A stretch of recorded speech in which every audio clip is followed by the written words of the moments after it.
explain it to me like a liberal.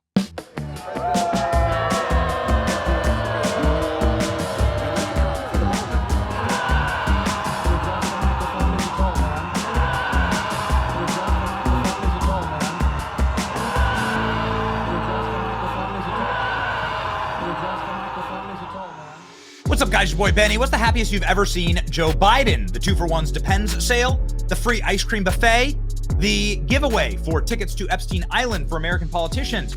I don't know. All of those could potentially bring a smile to Joe Biden's face, but this actually is the happiest I've ever seen. I've never seen Joe Biden with a smile like that. Look at this. This is Joe Biden wearing a Trump hat. Not just a Trump hat. Trump 2024. Look at that grin. Look at that man. This man is unburdened by what has been. Joe Biden is responding here to Kamala Harris stealing the presidency from him. Nobody's ever heard of Joe Biden since Kamala Harris shoved him out of the White House, stabbed him in the back, and rolled his wheelchair into the mouth of an open volcano. Kamala Harris saying last night on a disastrous Fox News interview, "My presidency will not be a continuation of Joe Biden's." You can hear the smashing of the Chardonnay bottles in Jill Biden's wing of the White House. This has led to major tensions between Biden and Harris. Bill Clinton, Barack Obama. Ain't nobody really betting on Kamala Harris these days. I mean, it looks bad. Look at the body language here. It looks bad. It looks like, well, exactly what the experts have told us was going on. Obama says that Kamala Harris is failing. Kamala Harris is lost. She's not as strong as me. That's true. Joe Biden to Barack Obama confirming Kamala Harris is a horrible candidate. Yeah. Nobody's betting on Kamala Harris. I mean, literally nobody's betting on Kamala Harris. Look at her right now in the odds. I know that this is just a betting market, but nobody likes losing money, right? Yeah. Just a reminder that Nate Silver is somebody who had Donald Trump losing the percentage game here by some 20 points just a couple of weeks ago. And now Trump has come roaring back in the lead. Nate Silver is a leftist. He's a darling of the corporate media. And he's saying Trump is odds on to win. And this is after the fallout from the disastrous Fox News interview. Kamala Harris's Fox News interview was a freaking nightmare. She was 17 minutes late. She tried to ice out the interview itself. They cut the interview short. Somebody had to scream and wave, "Don't do it," to end it. And libs, of course, are seething that Kamala Harris was just asked a simple round of honest and fair questions. MSNBC is already accusing Fox News of racism and sexism. Oh, man, you could set your watch by it. Harris went into the belly of the beast. Was in command of the facts. Couldn't answer simple questions about immigration or foreign policy, but she was in command of the fact. Which fact exactly? Brian Stelter. Harris's Fox News interview is a sign of toughness and strength. What does Brian Stelter know about toughness and strength? He looks like a Mr. Potato Head. He's built like a Mr. Potato Head. This is a man who's never done a single day of hard work other than posting on it, other than maybe like this. Hasn't done a single day of manual labor in his life. The most adversarial interview Kamala Harris has probably ever done. Instead of getting to debate Trump again, she got to debate Bret Baier. And a lot of viewers are going to come away saying, wow, she's willing to do that. That's a sign of toughness and strength. Ooh. Sometimes the propaganda, man. My take, Bret Baier rarely looked as bad or tedious as he did in this interview with Kamala Harris. On the flip side, it was one of her best interviews. The cope, look at this guy. The cope from these people. Look at this. Look at these absolute chodes. Are you drunk? Kamala Harris has been so wary of tough media interviews. She more than held her own on Fox News. Says nerd. Bret Baier didn't realize he was dealing with a boss. Kamala Harris crushed it. She's so brat.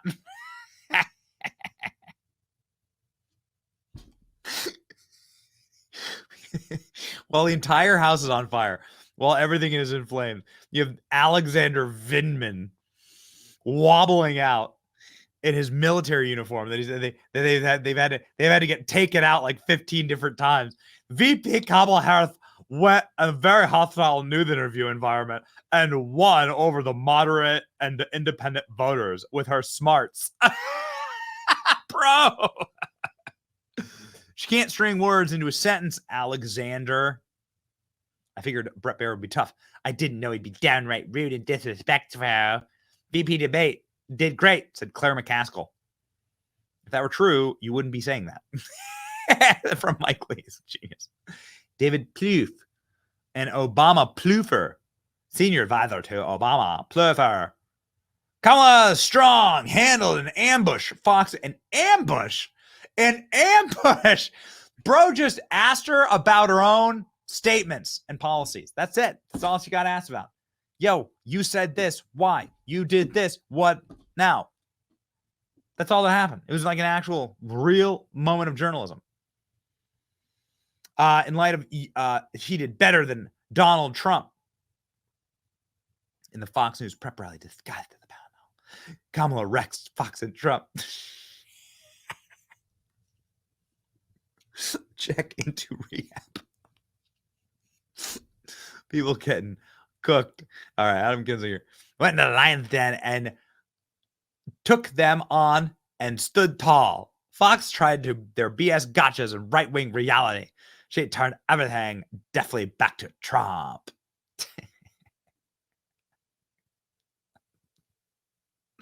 Oh, man. What a mess. What a disaster. Look at these people. Look at these frauds. There will be loyal Fox News viewing women. This is a View guest anchor, what lady, and CNN talking head, Alyssa Farah, who will walk away with Harris interview thinking, I don't agree with her as much, but she's not dumb, like Trump told me, and she's tough, despite with his hair. Okay. Megyn Kelly saying, I worked at Fox for 14 years. I can tell you, no, there won't be women who walk away with that opinion. Megyn Kelly has absolutely cooked, by the way. Megyn Kelly is straight up nuking accounts like Ian Sams, spokesperson, human testicle hybrid spokesperson. You think I'm joking, but then you actually see it and you realize human testicle hybrid. Ian Sams, spokesperson for Kamala Harris, is out saying how much Team Trump freaking out about vice president and the Lions Den schooling them. Trump war room advisor tweeted 48 times during the interview, thou doth protest too much. No, we're just enjoying this, says Megyn Kelly. Yeah, that's right. Kamala Harris handled the Fox News interview with confidence and skill. Now try and imagine Donald Trump handling tough, antagonistic questions. What a dumbass. You've got to be kidding me. Democrats wondering if it's too late to go back on Joe Biden. Team Harris calling it an ambush. They know they failed. And her former co-anchor, I mean, this is why I think it's instructive to look at Megyn Kelly, because Megyn Kelly worked with Brett Baier, right? Brett crushed it. She answered none of the tough questions. The immigration section was a disaster for her. The trans section too. Yeah, it was a total and complete disaster. And to pivot onto this point, we're going to play back-to-back clips. Kamala Harris facing a tough question versus Donald Trump facing a tough question. And let's see exactly who has confidence and skill here, ladies and gentlemen. Megyn Kelly, by the way, just a great. You got to follow it, because she does stuff like this, and it's just this instant ratio, right? Instant ratio to these people that, like, she's worked with for so long, right? And Megyn Kelly comes from this world, so she's worked with them, and it's particularly enjoyable. Here's Donald Trump and Kamala Harris back to back answering antagonistic questions. You tell me who answered better. I want to start by addressing the elephant in the room, sir. A lot of people did not think it was appropriate for you to be here today. You have pushed false claims about some of your rivals, from Nikki Haley to former President Barack Obama, saying that they were not born in the United States, which is not true. You have told 4 congresswomen of color who were American citizens to go back to where they came from. You have used words like animal and rabbit to describe black district attorneys You've attacked black journalists, calling them a loser, saying the questions that they ask are, quote, stupid and racist. You've had dinner with a white supremacist at your Mar-a-Lago resort.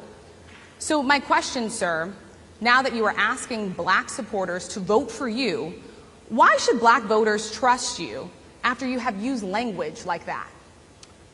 Well, first of all, I don't think I've ever been asked a question in such a horrible manner. First question. You don't even say, hello, how are you? Are you with ABC? Because I think they're a fake news network, a terrible network. And I think it's disgraceful that I came here in good spirit. I love the black population of this country. I've done so much for the black population of this country, including employment, including opportunity zones with Senator Tim Scott of South Carolina, which is one of the greatest programs ever for black workers and black entrepreneurs. I've done so much, and and I say this, historically black colleges and universities were out of money, they were stone cold broke, and I saved them, and I gave them long-term financing, and nobody else was doing it. I think it's a very rude introduction. I don't know exactly why you would do something like that. And let me go a step further. I was invited here, and I was told my opponent, whether it was Biden or Kamala, I was told my opponent was going to be here. It turned out my opponent isn't here. You invited me under false pretense. And then you said, you can't do it with Zoom. Well, where's Zoom? She's going to do it with Zoom, and she's not coming. And then you were half an hour late. Just so we understand, I have too much respect for you to be late.